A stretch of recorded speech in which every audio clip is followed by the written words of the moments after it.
una po sa lahat, ano po ba ang pinagkaiba? May mga nalilito po kasi. Ang pinagkaiba ng measles at rubella at paano ito nakakahawa o nakukuha? Opo, ang measles at ang rubella, magkaiba po ang virus nila. Ngunit ang mga sintomas ay halos magkakahawig. Yun pong ating measles, mas tinatamaan ang mga bata at mas delikado sa kanila. Yun naman pong rubella o tigdas hangin na kung tatagalugin ay mas malala sa mga buntis, no? Kasi nakaka-apekto siya dun sa mga bata sa sinapupunan.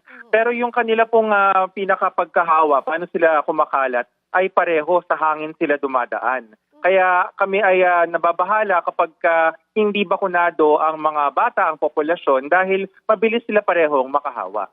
Ito po ba ay common during this time of the year?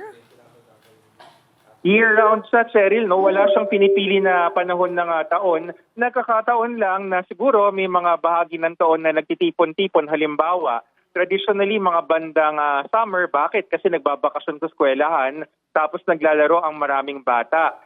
Minsan mga bandang sa mga lahat ng mga breaks, no, na nagkakaroon ng para bang pagtitipon-tipon, pwede silang magsama-sama. Kung ikukumpara po natin, pagbabasihan natin yung datos natin ng 2025 at 2024 ay mas tumaas po ng 2025. Ano po ang nakikitang dahilan?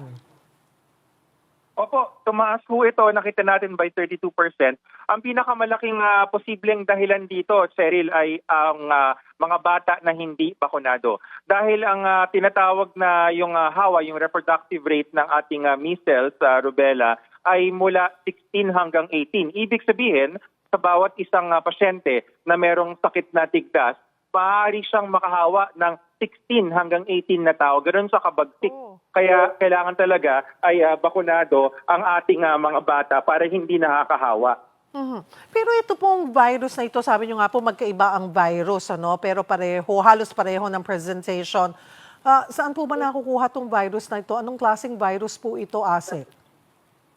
Ano po siya, ang virus ng measles at ng rubella ay tinatawag na airborne. No? Meron tayong mga virus na dumadaan sa close contact, yung po yung mga influenza, trangkaso, pagka malayuan, hindi siya kumakalat na mabilis. Pero itong measles at rubella, airborne siya, kahit na ka lang, yung sabi nga nila, humangin lang, kung ikaw ay hindi bakunado, ay pwede kang mahawa dito. Sabi nyo nga po kanina, ang dahilan, hindi bakunado. Paano po ba, kailan po ba kinukuha, paalalahanan po natin ulit yung mga magulang? Ay, bago po yun, matanong ko, may kaugnayan po ba ito, Asek, yung bakuna? Kasi alam ko, bumaba yung bilang, yung trust, yung tiwala ng mga magulang sa bakuna because of yung nagka-issue ng Dengvaxia and then itong sa COVID. Ngayon po ba, yun po ba posibleng konektado doon sa mga panahon na maraming hindi nagpabakuna na mga magulang sa kanilang mga anak? Actually, Cheryl, dun sa datos natin, dun sa mga nabilang na kaso ng tigdas noong 2025, ang pinaka nangungunang mga dahilan, hindi yung hesitancy. It's more of, sa English, ineligible. Ibig sabihin, nung bumisita yung magbabakuna dun sa bata, maaaring meron siyang lagnat. Kasi ang lagnat kasi, dapat antayin mo munang pumupa bago ka magbabakuna. O kaya, pagka tinanong, baka mamaya wala dun yung pinaka nagde-decide, yung pinaka nagpapasya sa pamilya. At karamihan dito, either wala yung nanay or kahit nandun yung nanay, sasabihin ng nanay, tanungin natin sa tatay. Yun yung mga nakita namin na isa rin dahilan kung bakit fine-tune natin, tinignan natin yung ating pamamaraan dito sa Mindanao. Nung nagkaroon kasi ng measles outbreak response immunization noong 2024, medyo sumabay siya sa Ramadan at nakita namin na syempre mahirap makumbinse na magpabakuna, lalo na kung nasa gitna ng araw na naka-fasting. So ang sinabi dito is unahan natin. Kaya before mag-Ramadan, ngayong January, sinimulan na. So sa Mindanao po ang may pinakamataas na kaso, base po sa datos natin, Asek?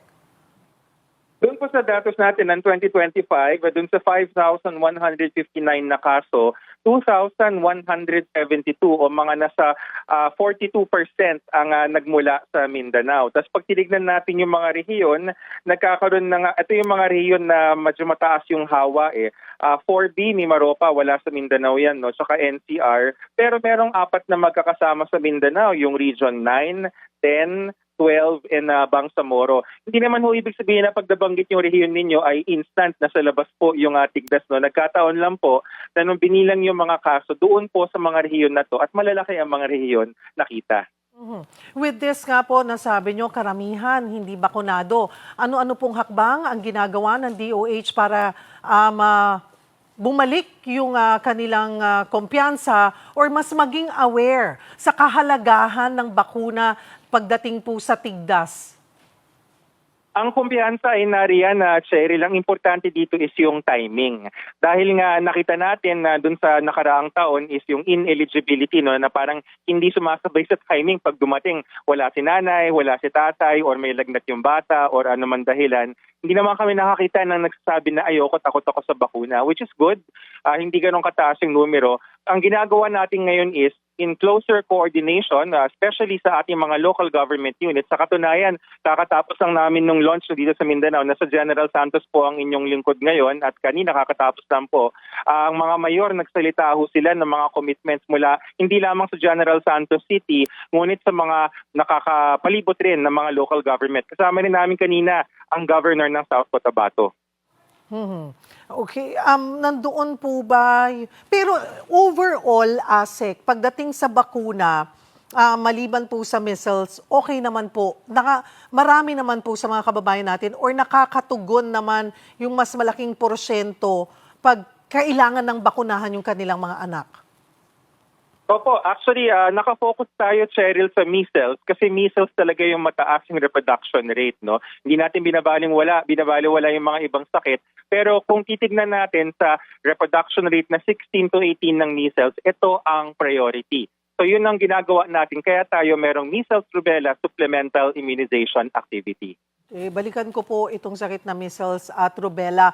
Ano po ba ulit, paalalahanan natin yung mga kapatid natin, ano ba yung mga senyales, sintomas po na posibleng tigdas na nga po itong tumama sa kanilang mga anak? Ang measles po kasi, ang measles, rubella, yung mga tigdas, ang mga symptoms yan, yung classic dito, yung pamamantal, yung rash na sinasabi, no? Pero meron din tayong lagnat, pwede ka rin magkaroon ng ubo at sipon, yung runny nose na sinasabi.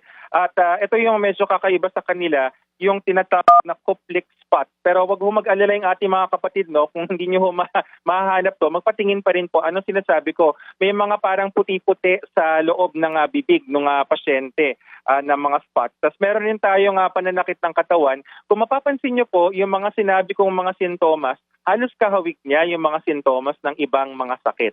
Kaya mahalaga po na kumonsulta hindi lamang para sa measles, ngunit para sa mga lagnat or mga rashes na nakikita, lalo na sa mga bata.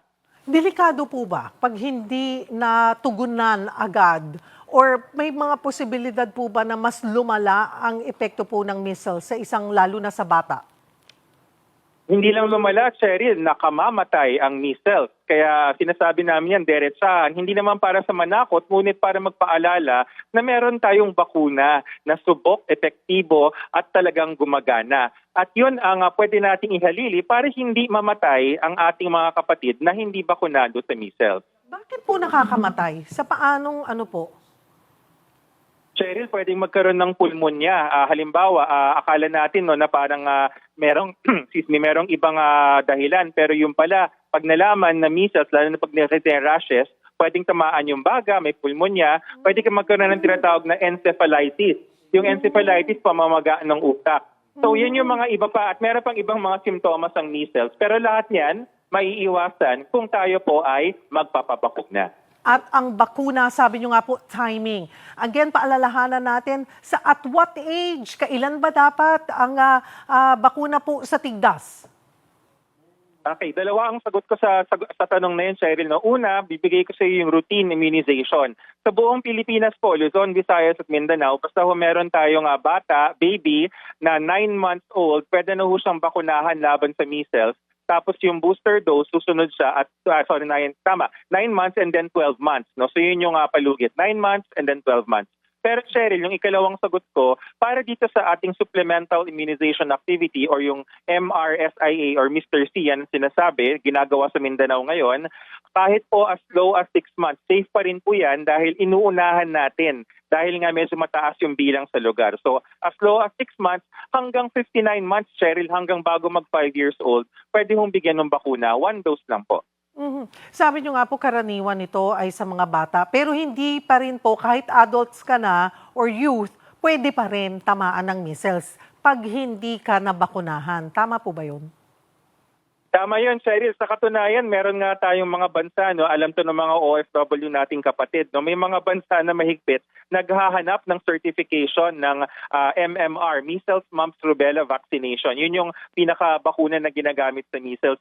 So nakatingin ako sa datos ngayon, no, pinakamarami talaga ang nasa mga kabataan, no, mga 9 years old pababa. Ang pinakamarami actually 1 to 4 years old sa 2025. Pero nakikitaan pa rin po siya sa bandanda. Meron pa rin po mga rumirehistro, kahit mga 35 to 40, meron po more than 40 years old. Pero malamang sa malamang, ito yung mga hindi nabakunahan nung bata pa sila.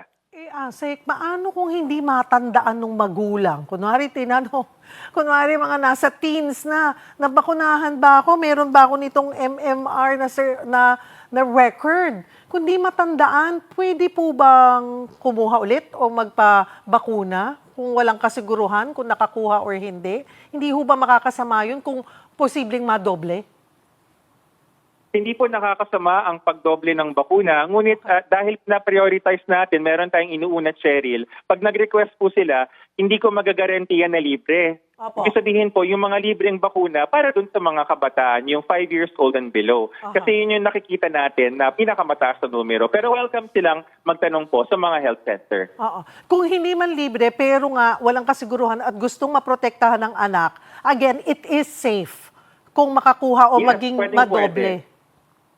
Yes, pwede. Hindi siya magdodoble. Actually, Cheryl, konektado yan dun sa supplemental activity natin. No? Ang tatanungin lamang ng mga vaccinator dito sa Mindanao, dun sa Mr. Sia, ay kung nabakunahan sa nakaraang 4 na linggo. Pero kung hindi na maalala or hindi naman nabakunahan na nakaraang 4 linggo, kahit kung nabakunahan ng unang panahon na hindi naalala, okay lang po. Magsisilbi pa itong sir. Okay. Hahabol ko lamang po, sabi nyo naman, itong rubella o tigdas sa hangin. Ayun po, common naman ito sa mga buntis.